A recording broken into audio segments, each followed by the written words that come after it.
أما بعد أعوذ بالله من الشيطان الرجيم بسم الله الرحمن الرحيم إنما المؤمنون إخوة صدق الله العظيم وبلغنا رسول النبي الكريم الصلاة والسلام عليك يا رسول الله وعلى آلك وأصحابك يا حبيب الله عزت و احترام کے لائق روزہ بزرگ اور دوستوں نوجوانوں اللہ رب العزت کا کا شکر کہ اس کی توفیق سے تعلیم و تربیت کی عبادت و تربیت میں ساتھ حاضر دعا ہے کہ خالق کائنات اپنے اور اپنے حبیب کے احکام کے مطابق ہمیں زندگی گزارنے کی توفیق عطا فرمائے۔ آج کی گفتگو کا عنوان شیڈول کے مطابق مریضوں کے آداب کے حوالے سے بڑا اہم ٹاپک ہے، اور اس حوالے سے ہمارے معاشرے میں بہت ساری غفلتیں اور بہت ساری بد تہذیبیاں بڑھ جاتی ہیں اور ہم ثواب کی بجائے گناہ میں مبتلا ہوتے رہتے ہیں۔ تو اس حوالے سے یہ جاننا ضروری ہے، نمبر ایک، مریض کی عیادت کا ثواب ہے کتنا، یعنی یہ کوئی معمولی نیکی نہیں ہے۔ کوئی دائیں بائیں آپ کا جاننے والا، کوئی آپ کا پڑوسی، اجنبی، حتیٰ کہ غیر مسلم تک بھی اگر کوئی سراؤنڈنگ میں ہے اور بیمار ہے، آپ اس کی بھی تیمارداری کر سکتے ہیں۔ ٹھیک ہے؟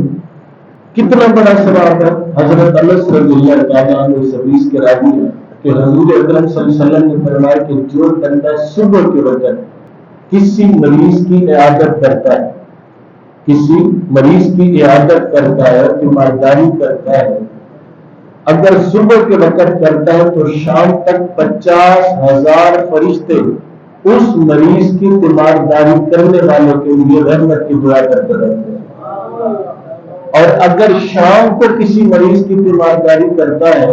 تو صبح تک 50,000 فرشتے جو اس کے لیے دعا کرتے رہتے ہیں۔ اور کتنی بڑی سعادت ہے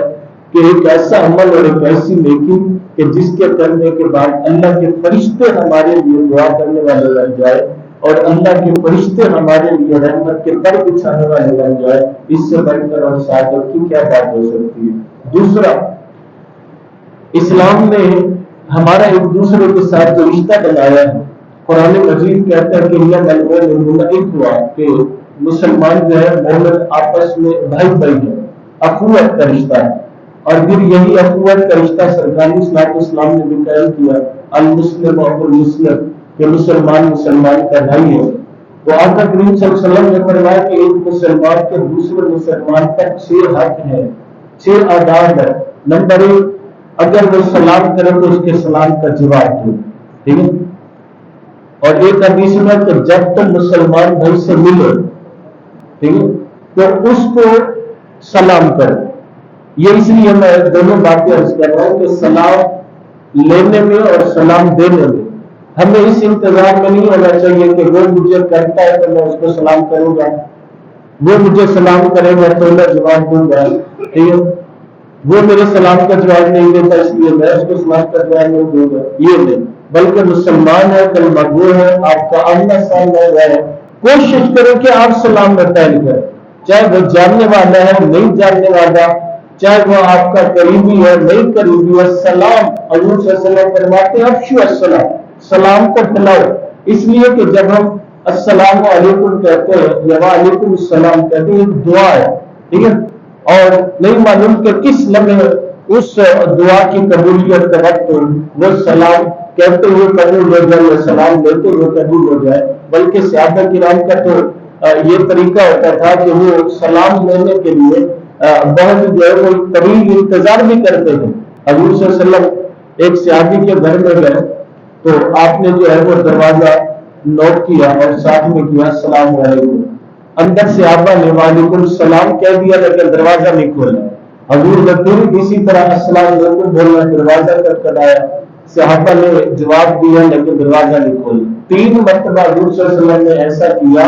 اور پھر آپ واپس جانے لگے۔ وہ صحابی اندر سے دوڑ کر باہر آیا اور عرض کرتا ہے یا رسول اللہ میں آپ کا سلام بھی سن رہا تھا، اس کا جواب بھی دے رہا تھا، دروازے پہ ہونے والی دستک بھی سن رہا تھا، لیکن دروازہ اس لیے نہیں کھولا کہ آپ جتنی مرتبہ السلام علیکم کہتے رہیں گے اللہ اتنی زیادہ ہم پر سلام کی جو ہے نازل فرماتا رہے، ٹھیک ہے نا؟ یہ سلام کے لینے اور دینے میں اس حد تک جو ہے وہ صحابہ کرام دلچسپی رکھتے ہیں اور ہم ان نیکیوں سے معلوم ہیں۔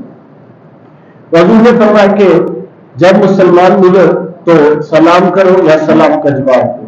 دوسرا حضور نے فرمایا کہ مسلمان کا دوسرے مسلمان پر حق ہے کہ اگر وہ بیمار ہو جائے تو اس کی تیمارداری کرے، بیمار ہو جائے تیمارداری۔ اور ہمارے یہاں تو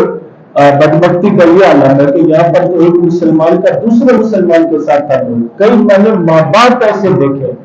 ماں باپ ایسے دیکھے کہ ان کی اولادیں ان کو لاوارث چھوڑ کر جو ہے وہ اپنے اپنے کاموں کو لگی ہوئی، ٹھیک ہے،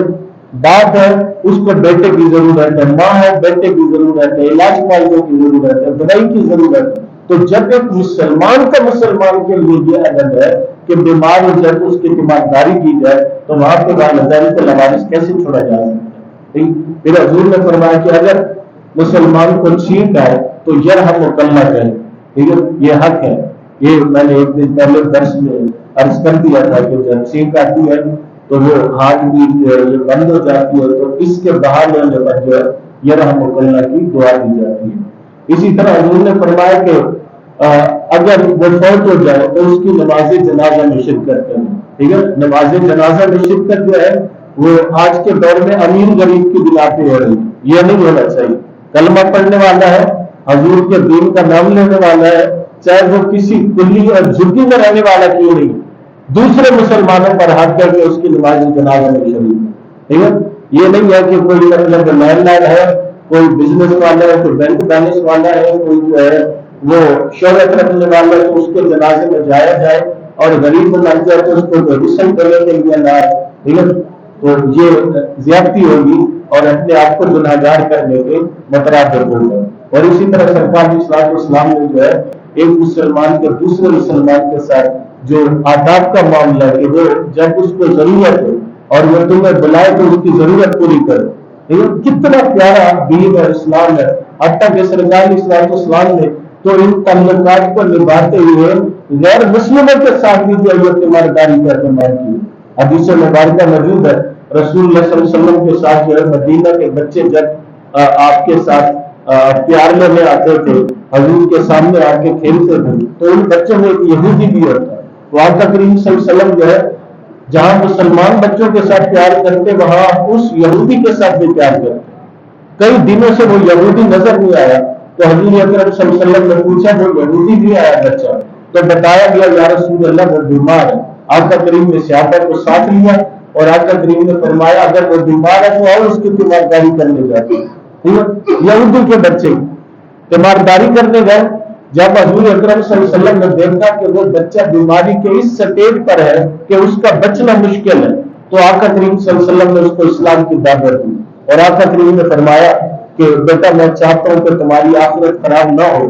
تم جانے سے پہلے جو ہے مجھ پہ کلمہ پڑھ جاؤ، لا الہ الا محمد رسول اللہ پڑھ جاؤ تاکہ تمہاری آخرت بہتر ہو۔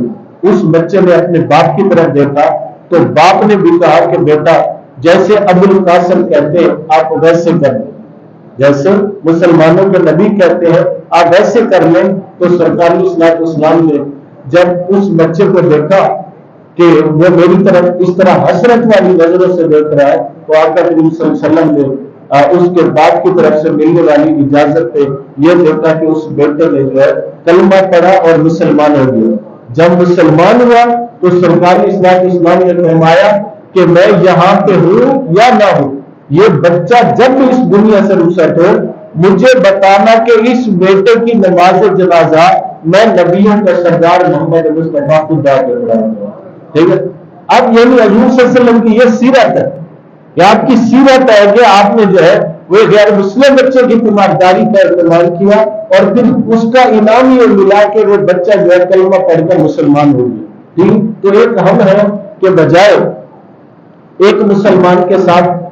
اچھے تعلقات رکھنے کے، ایک مسلمان کے ساتھ حقوق کی ادائیگی کا معاملہ رکھنے کے، ایک مسلمان کے ساتھ ادب و احترام کا معاملہ رکھنے کے، ہم جو ہے وہ مریضوں کے ساتھ بھی جو ہے یہ معاملہ درست طریقے سے نہیں کرتے۔ اور پھر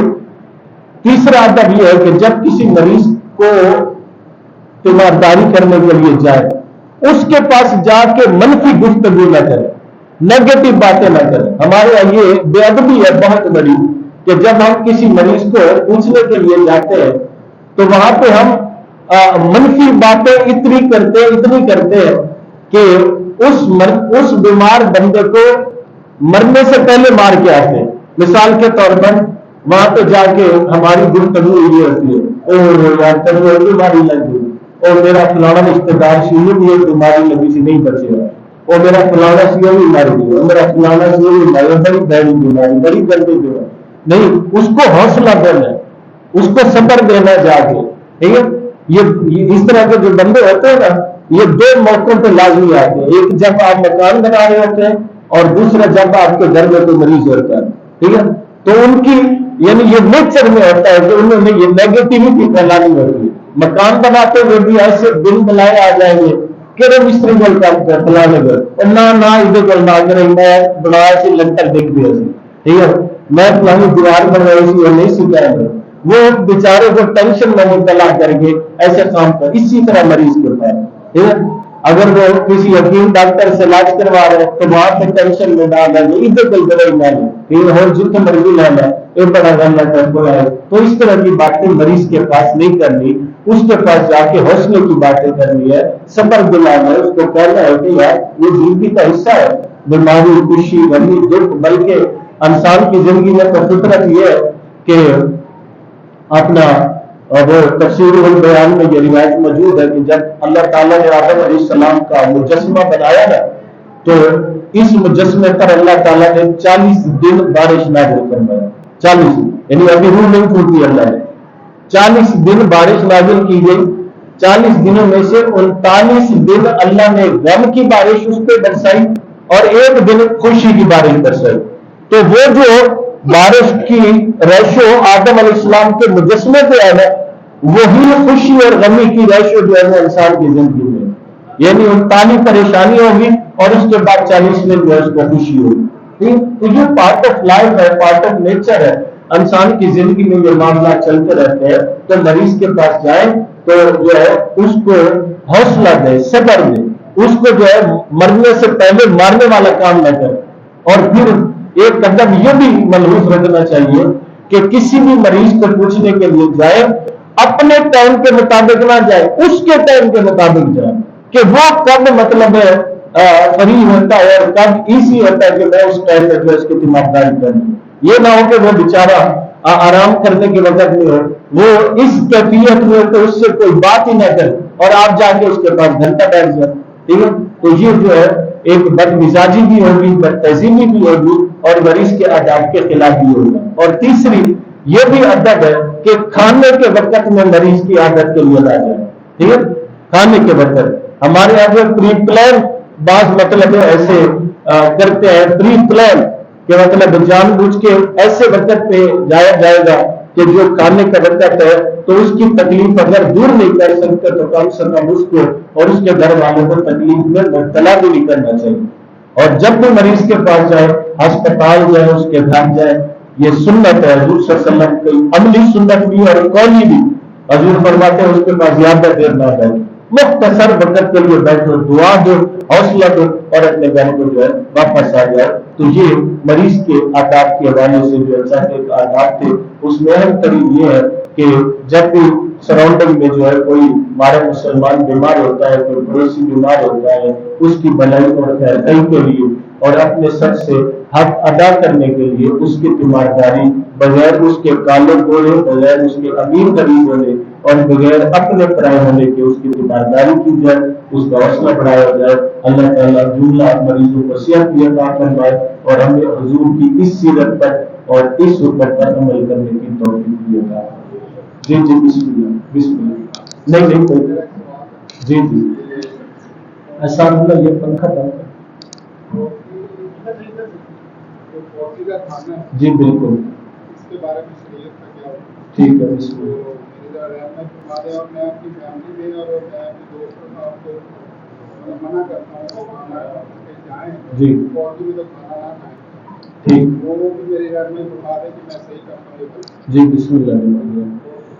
ہاں، سوال آپ نے سن لیا کہ فوجی والے گھر کا کھانا۔ پہلی تو بات یہ ہے کہ سرکار اسلام اسلام کی اس حوالے سے واضح تعلیم موجود ہے کہ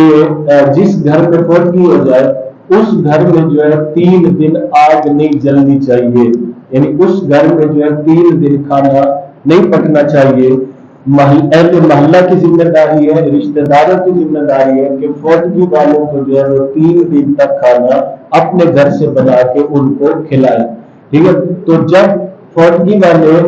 گھر والوں کے لیے اپنے لیے یہ تعلیم ہے کہ وہ کھانا وہاں نہیں بنا سکتے، تو باہر سے کسی بندے کا وہاں پر کھانا بھی جو ہے وہ جائز نہیں ہے، ٹھیک ہے۔ فوجی والے گھر سے کھانا جو ہے باہر کے بندے کا جائز نہیں ہے، ایک بات۔ دوسری بات یہ کہ ہمارے معاشرے میں جو روایت ٹرینڈ اور جو رواج چل رہا ہے،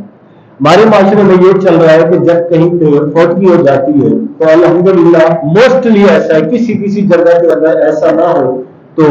اس کا علم بھی نہیں اور وہ دلیل بھی نہیں، لیکن موسٹلی یہ ہے کہ ہمارے معاشرے میں جب کسی جگہ فوتگی ہو جاتی ہے تو فوتگی والے گھر میں ان کے رشتہ دار وہ کئی دنوں تک جو ہے کھانا بیچتے رہتے ہیں، کھانا بیچتے رہتے ہیں، ٹھیک ہے نا۔ مثلا ہمارے علاقے میں بھی یہ رواج ہے، یہاں پر بھی میں نے دیکھا ہے کہ جب کہیں فوتگی ہوتی ہے تو اس کے جو رشتہ دار ہوتے ہیں وہ اپنے ذمہ لے لیتے ہیں کہ یار میں صبح کا کھانا بھیجوں گا، میں شام کا بھیجوں گا، میں پرسوں بھیجوں گا۔ یہ اگر تو رشتہ داروں کی طرف سے کھانا آیا ہوا ہے اس گھر میں، رشتہ داروں کی طرف سے وہ کھانا کوئی دوسرا تیسرا مہمان بھی کھا لیتا ہے تو اس میں کوئی حرج نہیں، کیونکہ وہ کھانا فوتگی والوں کا نہیں ہوگا، فوتگی والوں کے رشتہ داروں کا کھانا ہوگا، ٹھیک ہے۔ وہ کھانا نہیں کھانا کہ جو فوتگی والے خود بنا کے جو ہے وہ تبادلہ کرے 3 دن کے لیے، باہر سے بھیجا ہوا، باہر سے آیا ہوا رشتہ داروں کی طرف سے بھیجا ہوا کھانا وہ اگر گھر والے کھلاتے ہیں یا کوئی خود کھائے گا تو اس میں حرج نہیں۔ اللهم صل على سيدنا ومولانا محمد وعلى آله وصحبه وسلم رب اشرح لي صدري ويسر لي امري واحلل عقدة من لساني يفقهوا قولي يا حي يا قيوم برحمتك نستغيث لا تكلنا الى انفسنا طرفة عين واصلح لنا شؤوننا كلها عمودنا اللهم ربنا تقبل منا هذه الصلاة العصر ودرس القرآن مع جميع الحاضرين وصلى الله تعالى على خير خلق